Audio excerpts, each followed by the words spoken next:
Good morning, world. Well, at least it's morning time here in the U.S. If you're tuning in from another country, happy day to you, whatever time it is, and welcome to the Patriot Party.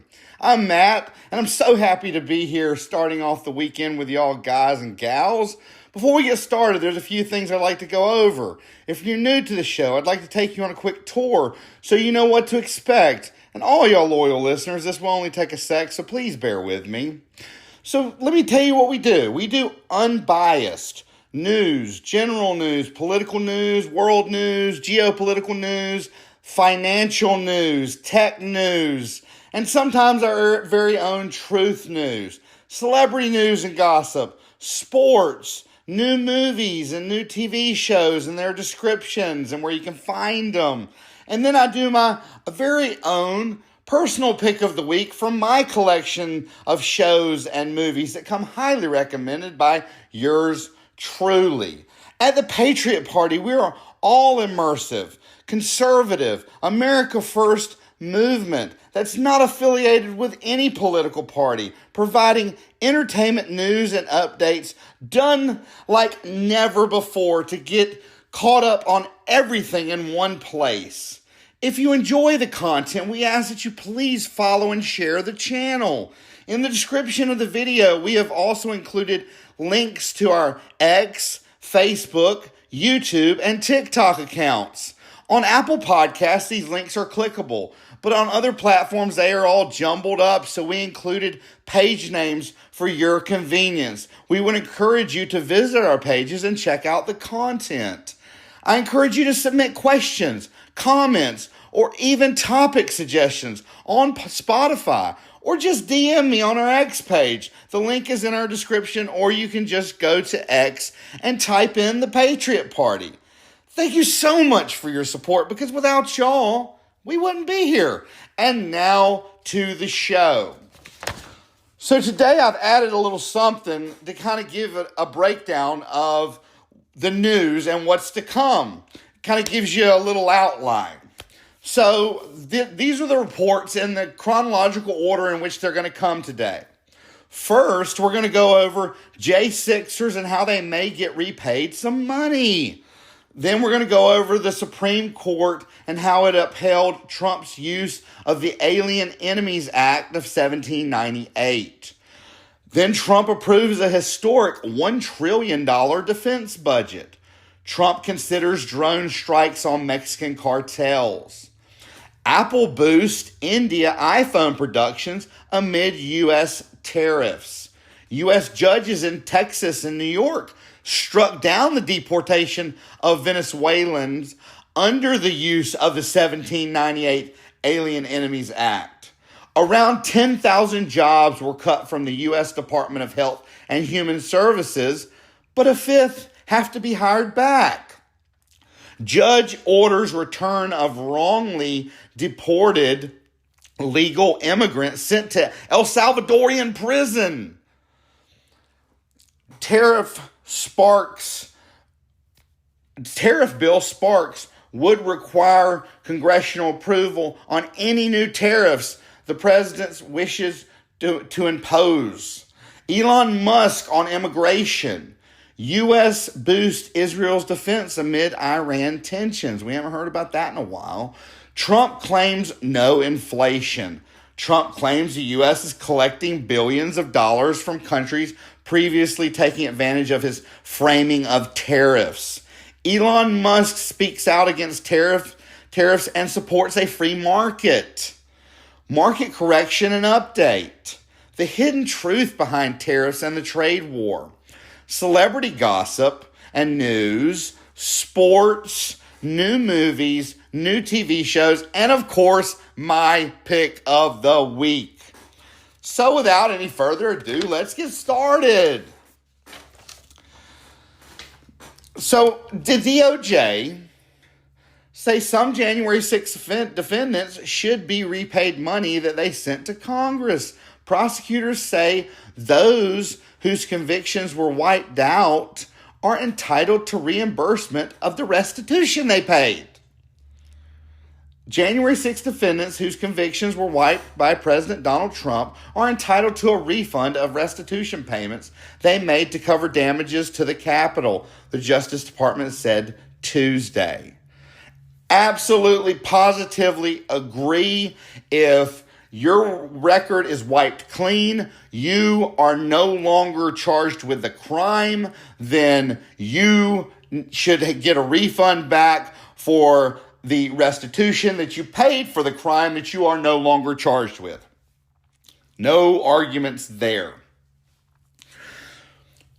Trump used the Alien Enemies Act of 1798 for a lot of his deportations, especially for the Venezuelan gang members. This was challenged. It went up to the Supreme Court. It was ruled in a 5-4 decision that it stands, that he can use that. So it enables the administration to continue its deportation process, though there's going to be ongoing litigation. And there's a caveat to this, and I will go over it in just a minute when we get to the next story. Not the next story, but the next story that has to do with Texas and the other state who actually rejected this and how they could reject a Supreme Court ruling. There is a caveat that the Supreme Court put in there, and we will go over in just a minute. Trump approves historic $1 trillion defense budget. Now, this was after, and critics have pointed out that it's an inconsistency with his earlier statements about reducing military spending. And then supporters have argued that the increase is essential for national security.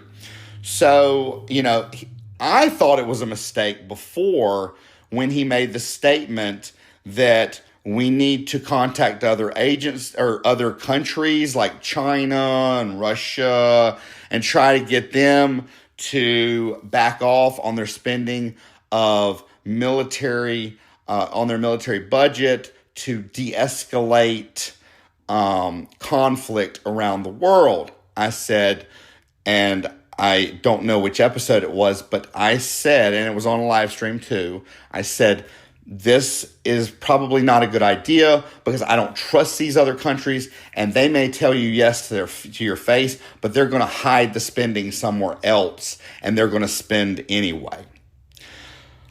I don't have an issue with spending on defense. I don't have an issue with that.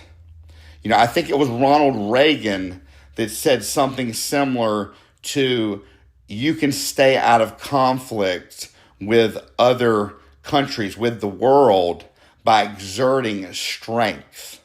So I have no issue with the exertion of strength. So I don't have an issue with that because there's too many things going on around the world right now. You got China making moves on Taiwan. We got to deal with Russia. We got North Korea, Russia, and China, and pretty soon Iran. They're all doing joint military exercises and they've been very vocal about this because of NATO and U.S. aggression. So we can't let our military fall behind. Not at this specific time. I'm not saying there won't be a time in the future that we can negotiate, but at this specific time, we have to show strength. So I don't have an issue with that. Now, I do have an issue with some things that we're going to get to later. A lot of people, I have, done some posts and been viciously attacked for posting the truth. But you know what? I will not be silenced because, like I said, I don't affiliate with a party. I am a America First patriot. I have conservative beliefs, but I hold the Constitution above all. And as long as the Constitution is followed, and as long as things are are done with the idea of an America First agenda, then that's fine with me. The problem comes when people blindly trust other people that have an agenda, whether it be the left or the right.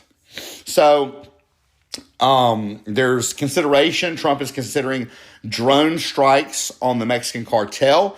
We know that the Mexican cartel has been labeled as terrorist. We use drone strikes on terrorists. We know that they're labeled as that because, there's a few things. There's a few reasons. One, the freaking fentanyl that's killing all these people across America. They're putting it in everything. They're even putting it in marijuana. I don't understand. It makes no business sense to me. If you sell drugs, which is a bad thing, but if you sell them and you look at it just from a business point of view, you won't repeat customers. But when you put this on there, you're killing your repeat customers. It makes no sense to me whatsoever. So yes, they have been categorized as terrorist groups. We use drones on terrorist groups. People are criticizing it, saying it's in violation of Mexican sovereignty. Well, you know what? If the Mexicans were not bought off or scared of the cartels, then we wouldn't have to do it. But they are terrorists now, and therefore we can go after them with military action. So I have no issue with that. Apple has been hit hard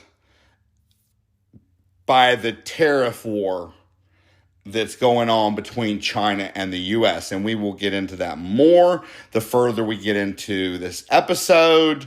But they are moving a lot of their production to India because the tariffs aren't so bad. We are in a full-fledged war with China, and we will get into that. But they are trying, they took, last I heard, they took a $33 billion hit. Elon Musk on Tesla has taken, since he joined the administration, a 40% hit on Tesla stocks. That's huge. You almost have lost half of the value in your bread and butter. Tesla's your bread and butter. So Apple has taken a huge hit. This is a strategic move to try to battle with these tariffs. Companies are trying to work around it. The bad thing is you've got a lot of small businesses that I've been reading about that are having to leave their merchandise, their stock for their business in China because they can't afford tariff. So they're going out of business. American businesses. So we said we were going to talk about how these U.S. judges in Texas and New York were able to deal a blow to President Donald Trump when he was trying to revive the deportations of the Venezuelan gang members under the wartime law that the Supreme Court ruled he could use, the 1798 Alien Enemies Act. And, the first thing that comes to me is how can these little small-time judges rule against the Supreme Court? Well, the Supreme Court put a caveat in there. They said the U.S. government must give sufficient notice to immigrant detainees to allow them to contest their deportation. And they haven't figured out yet how to extend those rights to the people they've already deported. So, it was advertised as a win, but it kind of wasn't a win because now it allows them the rights. And I don't understand how they get these rights considering the FISA Act and all these acts that take away civil rights from terrorist groups. And they are classified as a terrorist group, but now they're being allowed these rights to contest their deportation. So that was a caveat in the Supreme Court decision that is going to have the Trump administration, the Attorney General's office, the DOJ, everybody they got going on, all their legal beagles, running in circles. 10,000 jobs cut from the U.S. Department of Health and Human Services. They have a workforce of 82,000 strong. They are talking about cutting, more than that. But here's what gets me, and here's what got me to do a little bit of research. Robert F. Kennedy Jr., that's his department. That's his department as Health Security, U.S. Health Secretary, the Department of Health and Human Services. So Kennedy told reporters on Thursday that they're going to reinstate 1 out of 5 people they cut, 20%. But this is what really got me. Being in the private sector, being an entrepreneur for 25 years, he said this was always the plan. We're going to cut these jobs and then hire back 1 out of 5. This was always a plan with Doge. To come in, slash a whole bunch of jobs, and then hire back 1 out of 5. So I looked it up because he was talking about making mistakes. And I'm like, that just doesn't seem like, that would fly in the private sector. It just doesn't seem like it's very efficient. And this is the Government Efficiency Agency. This is, I considered Elon would be very efficient. So when I looked it up and compared it to the private sector, it actually said that's a significant margin of error. And in the private sector, it would be considered highly ineffective. It would damage a company's reputation. It would damage the employee morale and the operational effectiveness. So, I know there's a lot of government employees that need to be cut. But how efficient is it to go in and just cut a whole bunch of people and then have to go back through and figure out the ones that you shouldn't have cut? Because you had to do the paperwork to cut 10,000 and then go back through and rehire 2,000 instead of just going in and figuring out the 8,000 you should cut to begin with. You're doing an extra step. And not only are you doing an extra step, can you imagine how the people are on edge? Am I going to get hired back? Because not only do they cut administrative people, which were supposed to get cut, but they cut researchers. People that were in the CDC, researchers that researched diseases, that were highly educated, that they got to hire back. I mean, I'll be honest with you. If I'm a highly educated researcher and I could make a lot more in the private sector. I could go work for the pharmaceutical companies and make a lot more. Not saying that I want to sell my soul to pharmaceutical companies, but a lot of researchers can actually come up with stuff to help people in the pharmaceutical companies. So it's not a complete sell your soul. So I could go make a lot more in the private sector, one way or another, pharmaceutical companies or somewhere else. But I choose to be a civil servant and serve my country. They come in with complete disregard and they fire me. I'm not going to sit there and bite my nails and wonder, are they going to hire me back? I'm going to take my highly desired skills that are in need, and I'm going to go get a private sector job that's making 2, 3, 4, 5 times what the government was paying me. And when they call me back, I'm going to say, screw you. You disrespected me. You didn't even give me enough respect to go through and figure out who you should fire. You just went along and fired everybody and then had to go through and do an extra step to figure out who to hire back while I sat at home biting my nails wondering if I was going to get hired back or had a job. It's called adapt and overcome and rolling with the punches. I'm not going to sit there and wait to see if you're going to hire me back because I'm already taking a huge pay cut with my expertise and how much my skills are in demand. I'm a big person on respect, and I feel that's highly disrespectful and inefficient.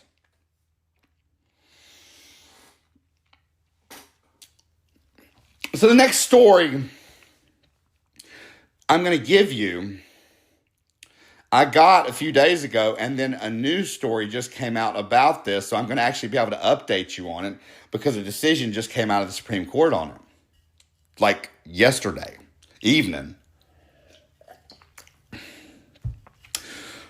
There's a guy, he's from Maryland.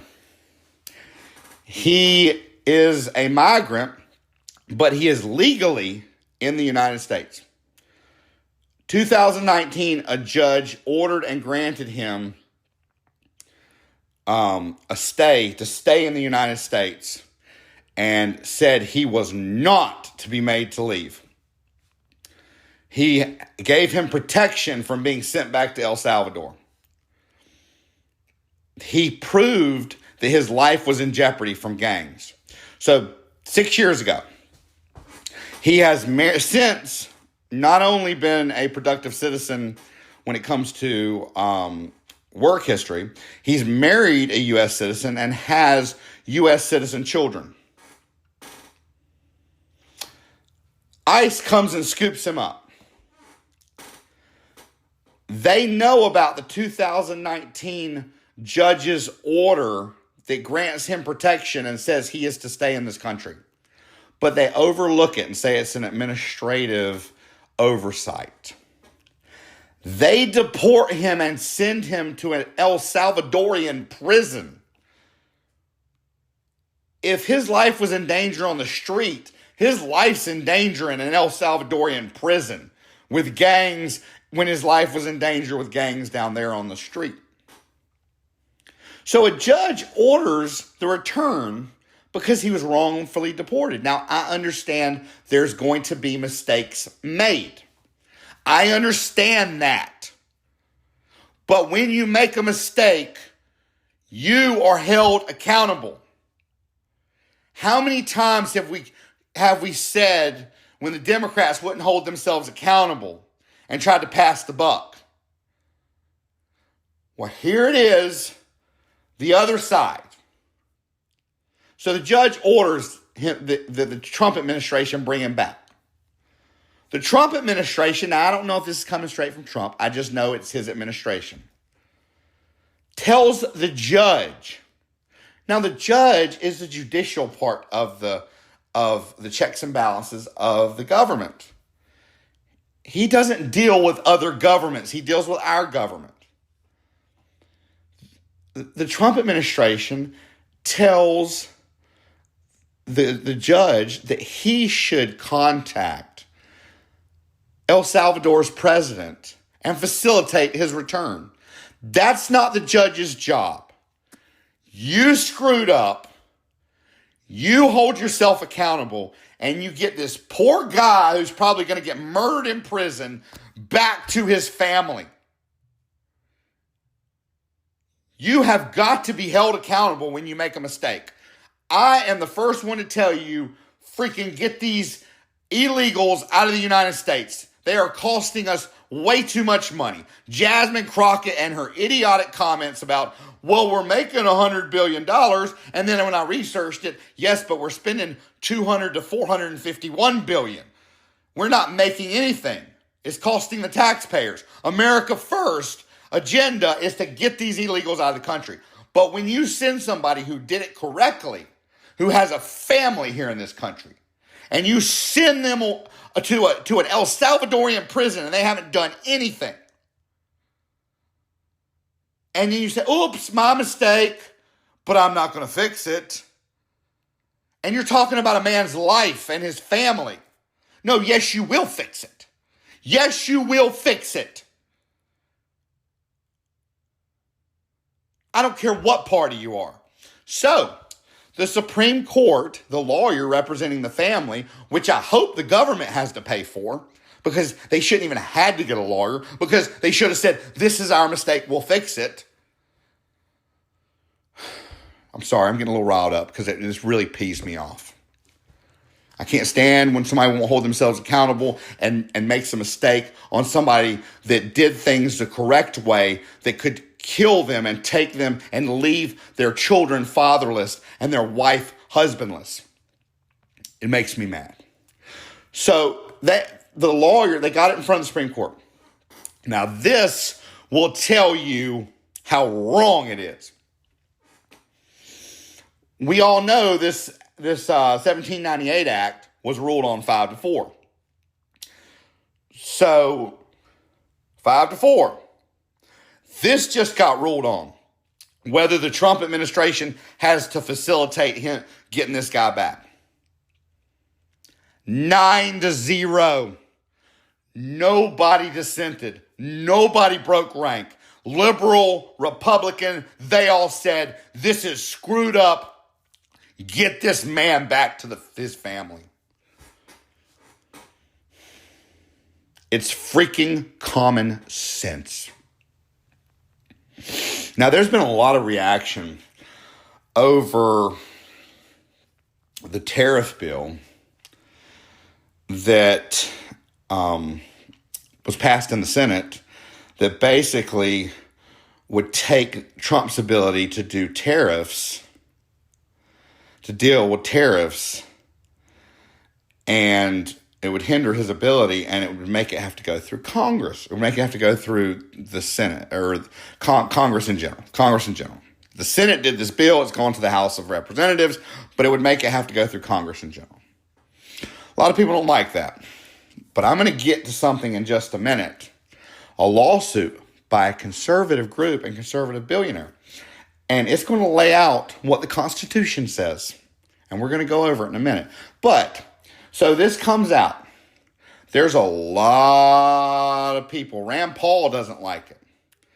Rand Paul doesn't like it. Now, Rand Paul speaks of Trump very highly, but he does not like these tariffs. What does everybody do? Or at least everybody that follows me. Everybody starts talking about how Rand Paul's a traitor. He's a liberal. Nobody remembers back to Rand Paul being the one that's going after Fauci forever, trying to get him sent to prison. Nobody remembers back to him being the one that calls out the fraud in Ukraine and calls out his other senators that talked behind closed doors about how they didn't care about human life. They only cared about fattening the military-industrial complex in American companies. F human life. Everybody says he votes with Democrats. So I looked it up under the Hartford Institute or the Heritage. It was one of a very conservative institute. And he has a 90 to 94% conservative voting rate, voting average. So that's false. So, I went on and I actually took up for him a little bit. Oh my gosh, I got blasted for days. But all I'm doing is stating the truth. Hey, this is his voting average. He's not a liberal. He may side with him sometimes, but so does everybody. Look what Mike Johnson did on April 12th, 2024, where he sided with all the liberals to do warrantless spying and use the FISA Act, how it was never meant to be used on American citizens, Foreign Intelligence Security Act, not American citizens. He's a constitutional lawyer. Rand Paul's a doctor who's taken the Hippocratic Oath to protect citizens, to protect the human life. Here it is. Mike Johnson votes with the Democrats all the time when Biden was in there. So, I think, and we're going to get to it. what the Constitution says. Because like I said, I am a constitutionalist through and through. My group on X, if you go to my page, the group is at the very top, is America First Constitutionalist. That is it. I do not care what party you are from. If you have those, if that is what you support, I support the American people. Whether they, I tell them what they need to hear, maybe not what they want to hear, because a lot of people just want to hear stuff that's good about Trump. If it's not true, I'm going to call it. And you can do whatever you want with the information.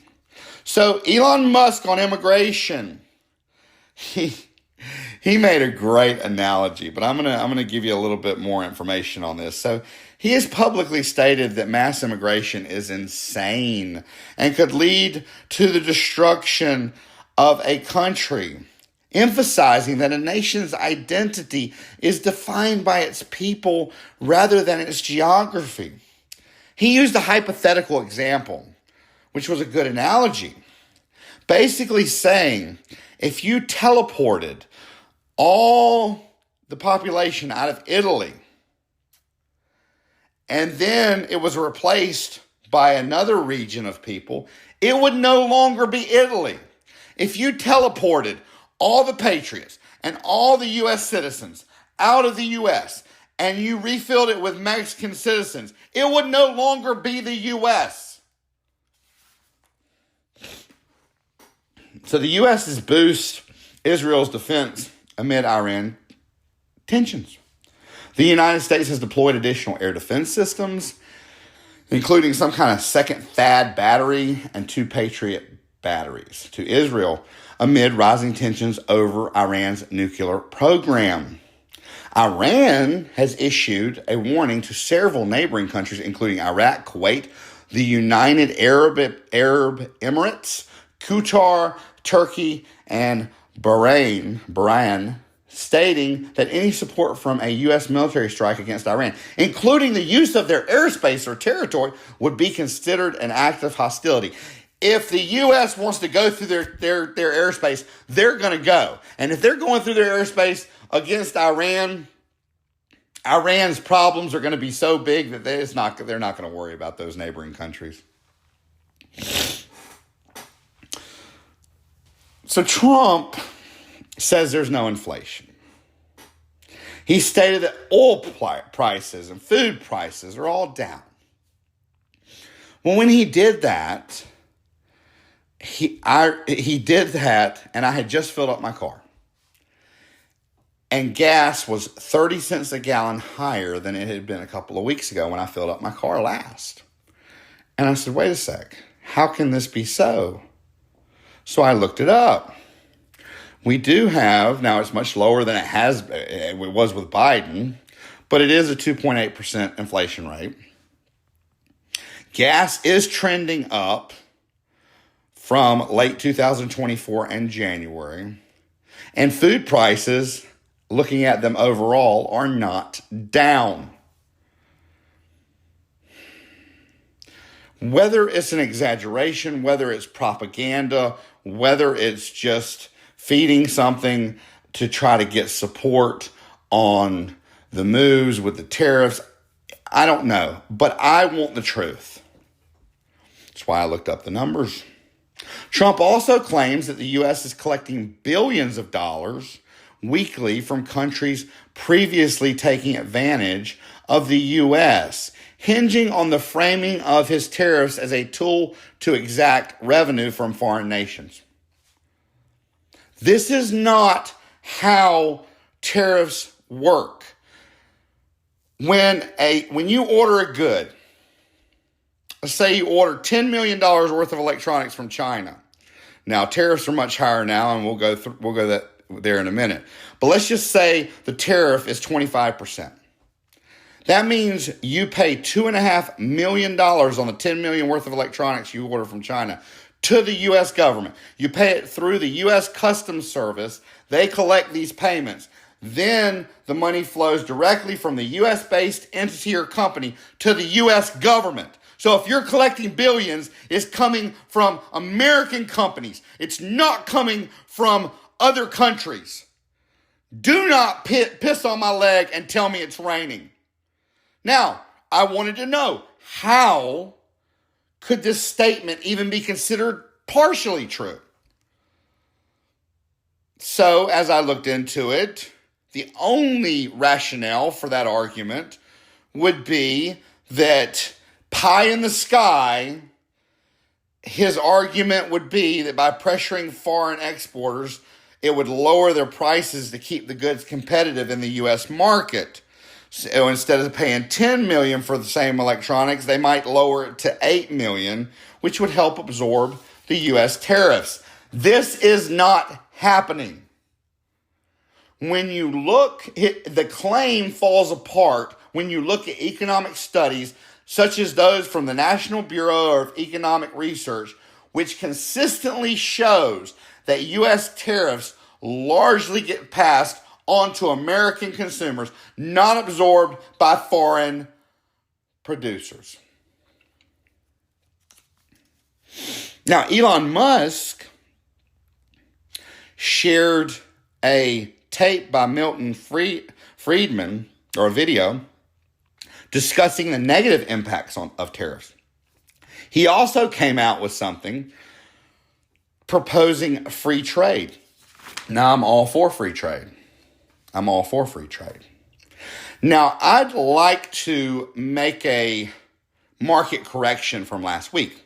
Last week, when the market got hit those couple of days, where it took a $5 or $6 trillion hit in 2 days, I figured that on the global market, which I said was between $90 and $100 trillion, which would equal 9 to 10%. I was wrong. That hit came directly from the U.S. market, which is valued at $62.2 trillion, which that hit was 14.5% or 14.47% of the U.S. market. Now, they did get, this coming week, they got a slight bounce when Trump announced a 90-day suspension on tariffs, but he's leaving a 10% flat across the board. Then it started falling again the next day because we put 125% tariff on China, and China, they came back with 84%, and then they just put it back. They just hit it again with 125% and said the war is just starting. They will go to the bitter end, is what they said. The bitter end. Now, I'd like to give you all some tariff truths because I was curious. I said to myself, we've been fed this information that things were so unfair, so unbalanced, that we needed to take this extreme action to level things out. So I wanted to know numbers. You guys and gals know I'm a numbers guy. I needed to know the numbers. What were the tariffs before the tariff war? So let me give you all the numbers. Before all this mess started, when we imported goods from China, U.S. companies paid 3.1%. When China imported goods from the U.S., China charged an 8% tariff. So there was a 4.9% difference. Now, that was the worst tariff. Let's go to the EU, where we hit them with a 25% steel tariff and all sorts of stuff. Listen how ridiculous this is. So when you imported goods from the EU to the U.S., you paid a 2.7% tariff. Do you know how much you paid when you imported U.S. goods into the EU, European Union? 3%. That's 0.3% difference. Why would we go into a trade war over 0.3% when that's almost equal? Let's go to Japan. Tariffs to and from the U.S., depending on what it is, 2 to 5%. We charge, they charge. Equal. Canada and Mexico, to and from. Free under the USMCA, United States, Mexico, Canada Agreement. So again, I ask the question, so if things are so equal, why go into a tariff war? Some might say, as Trump did, it's about trade deficits as well. Like the fact that China imports $158 billion from the U.S., which is a huge raise from like 2017, 2018, when they only imported in like 53 or 58 billion. So they've tripled it.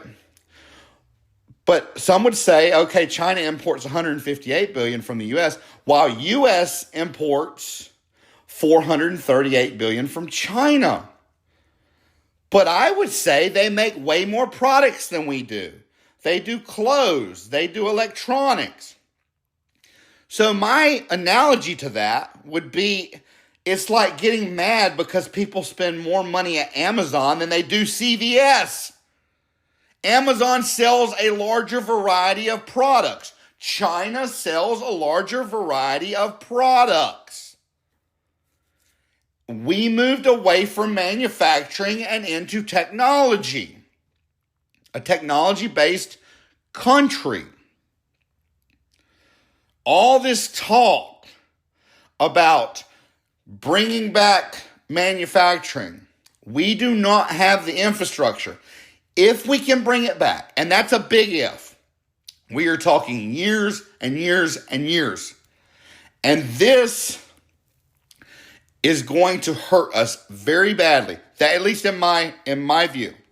Now, let's move on to what other conservatives are doing and the Constitution.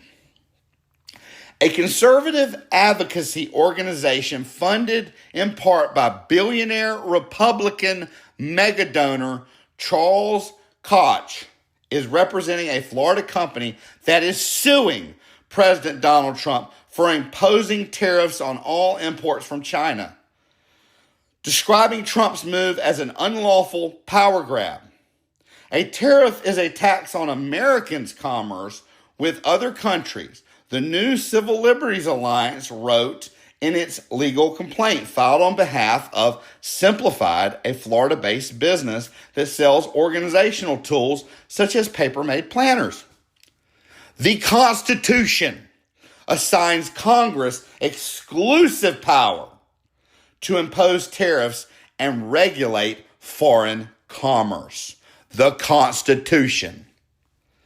Although the Constitution states that Congress shall have the power to lay and collect taxes, duties, imposts, and excises, Trump has claimed authority to impose the tax on Chinese companies exporting goods to the U.S.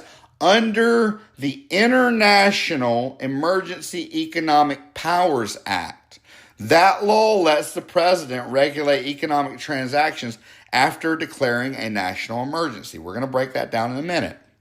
The question of whether Trump violated the Constitution hinges on the interpretation of the International Emergency Economic Act, the IEEPA, and its alignment with Congress's exclusive power to impose tariffs. The Constitution explicitly grants Congress the authority to regulate tariffs. However, Trump invoked the IEEPA, which allows the president to regulate economic transactions during a national emergency. That would only be with China over fentanyl, not the whole world.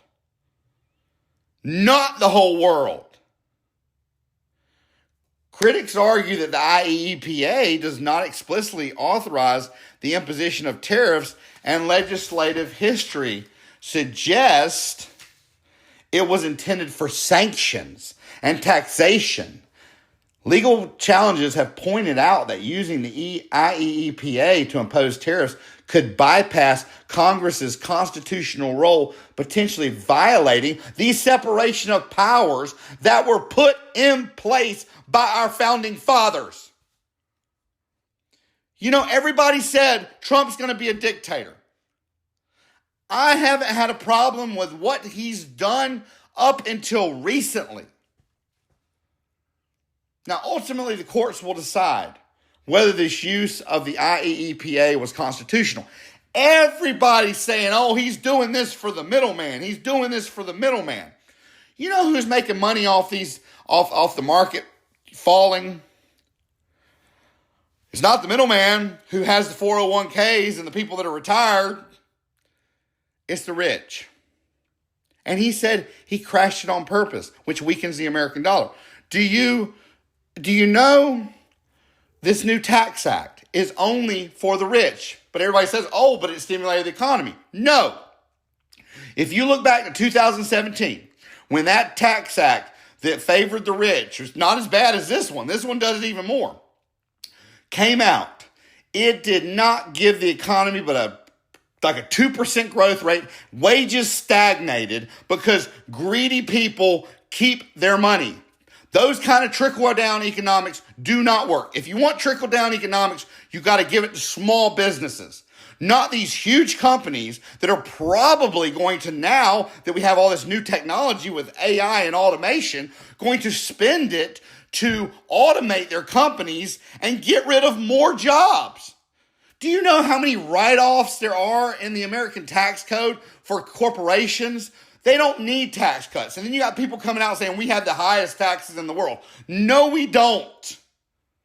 No, we don't. And that's why I say right, left media, it's all freaking propaganda and it all has an agenda. And I want you guys and gals, fact check what I'm telling you. Fact check it.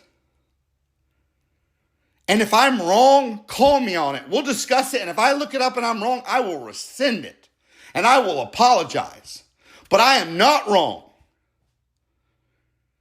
Man, I have written off so many things owning corporations. It's not a matter of your tax rate. Because if you write the stuff off, you get taxed on a smaller amount of money, which is a smaller bracket anyway. The 2017 Tax Act. Do you know what it did? Do you know what it did?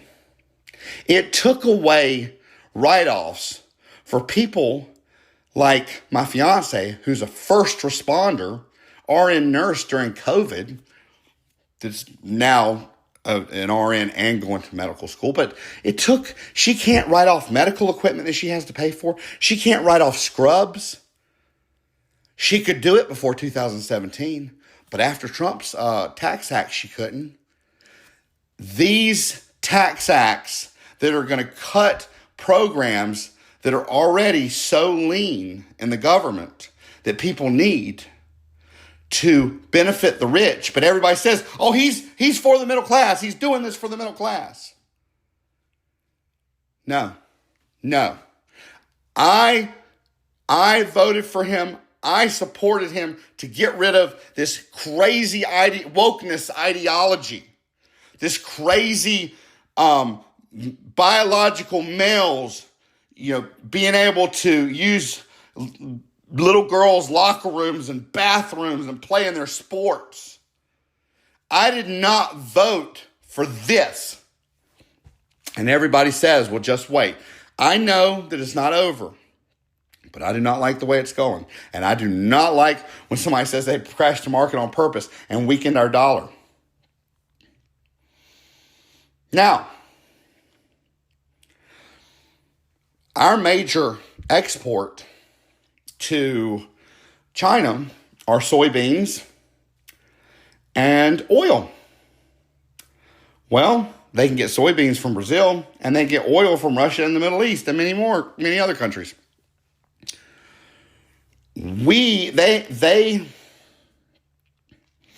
China owns 60% of the rare mineral mines that it takes for our technology. and 85% of its ability to process them. Defense, electronics, and much more.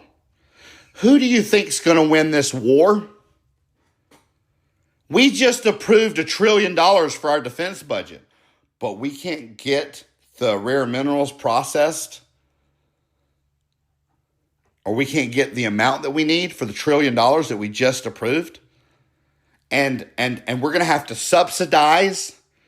He's come out and said we might have to subsidize our farmers against this trade war. Where do you think the subsidy is coming from? Tax dollars. Where do you think the subsidy where people can write off the interest they pay on their automobiles to try to soak in that extra that they're paying, where he tried to make a 25% tax on foreign automobiles, but it hit domestic automobiles because they import all their parts in and assemble them here. So it hit all automobiles. So he tries to make amends for it and then do this write-off, but it still hits the taxpayer in the deficit.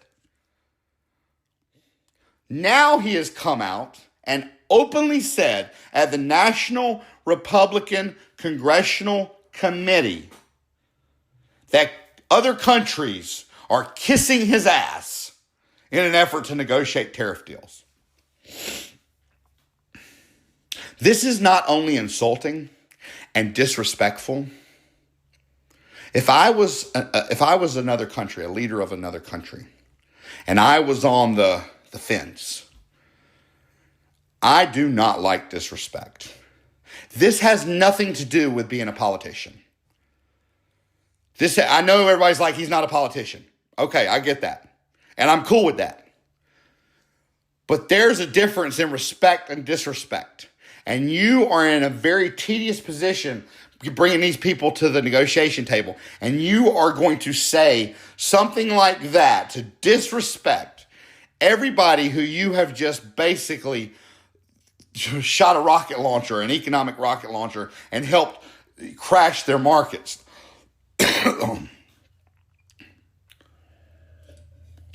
And it's actually not even untrue. I mean, it's not even true. The European Union has said they will hold off on tariffs for 90 days to try to negotiate. But if it's not satisfactory to them, they will retaliate. And their euro is the second largest currency in the world under the US dollar and international banking and trade and held in reserves.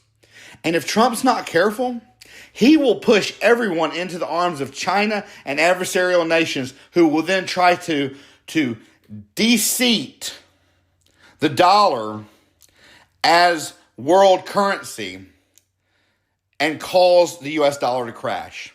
You talk about a market crash then, I don't even know how he'd climb out of that. I don't even know how we would climb out of that. All right, enough heavy news, enough ranting and raving. Hopefully y'all guys and gals are still with me, because I just brought you the stories and then how I feel about them. What you do with that is up to you. I know there's a lot of information out there, but you really have to read in between the lines, and it's really hard, I know, because the way that they spin it, they put truth with misinformation, and it makes it sound like, oh yeah, and you get all hyped up. But then if you actually look into the totality of what they are saying, it's not, I mean, there's some truth in it. There's enough truth to make the average working American patriot believe what they're saying. And I understand that. All I say to you is, if you disbelieve anything that I'm telling you, Google it, Grok it, Copilot it. Use any AI or any Google to see if I am telling you the truth.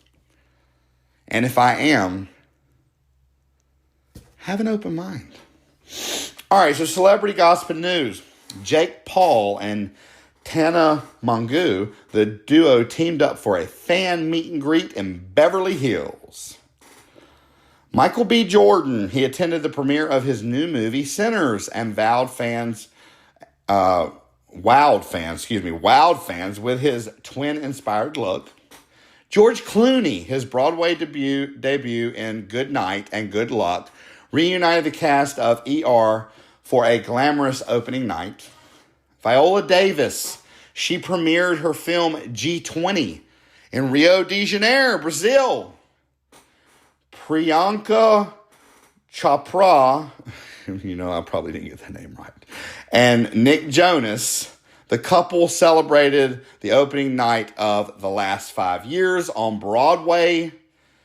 Sydney Sweeney, she attended the Hollywood Beauty Awards in Los Angeles. And Tom Hanks participated in a Night of Serious Fun gala in New York, honoring Paul Newman's legacy. Now we're going to go to sports. Men's Final Four, which was April 5th, April 7th, the NCAA Men's Basketball Championship semifinals and finals took place at the Aladome in San Antonio, Texas, where the Florida Gators in the finals beat the Houston Jaguars, coming back from a 12-point deficit, showing their resilience. Third time winning, the last time was 2007, and their star player was Walter Clayton Jr., who was also named the most outstanding player of the Final Four. Women's Frozen Four, April 10th to April 12th. The NCAA Women's Hockey Championship was held at the Enterprise Center in St. Louis, Missouri. The two teams left in championship are Ohio State and Wisconsin. The Goodyear 400, which was on April 6th, NASCAR fans enjoyed this thrilling race at Darlington Raceway in South Carolina. It's right near my old stomping grounds. I used to always go through Darlington. I'm originally from North Carolina, but I was always in South Carolina. And the winner of the Goodyear 400 was Denny Hamlin. UFC 314 is going to be tomorrow, April 12th. Mixed martial arts enthusiasts gather at the KCS Center in Miami, Florida, for an action-packed fight night. Houston Astros versus Los Angeles Angels is also April 12th. MLB teams faced off at Minute Park in Houston, Texas. Chicago Cubs versus Los Angeles Dodgers is also going to be on April 12th.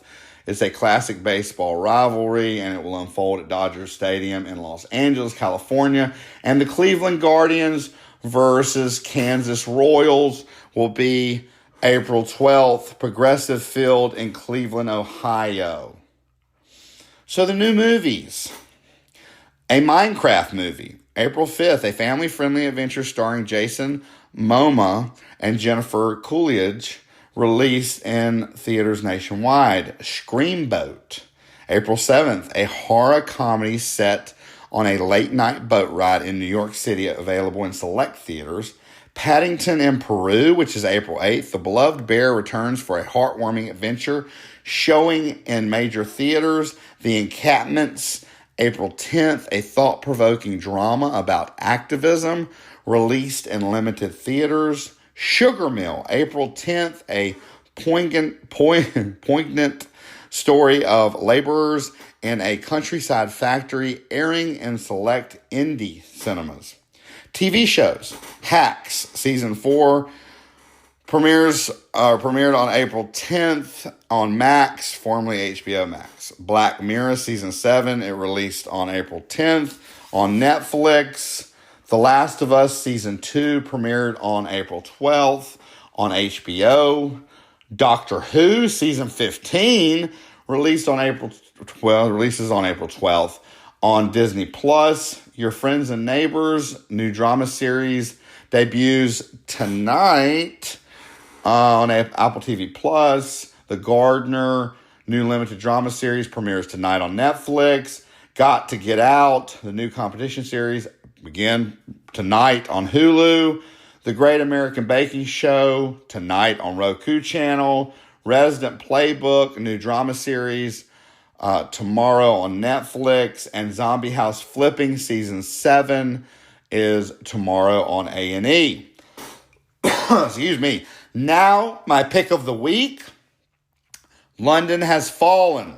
It is a 2016 political action thriller and the second installment in the Has Fallen film series. It follows Secret Service agent Mike Banning as he protects the U.S. president during a terrorist attack in London.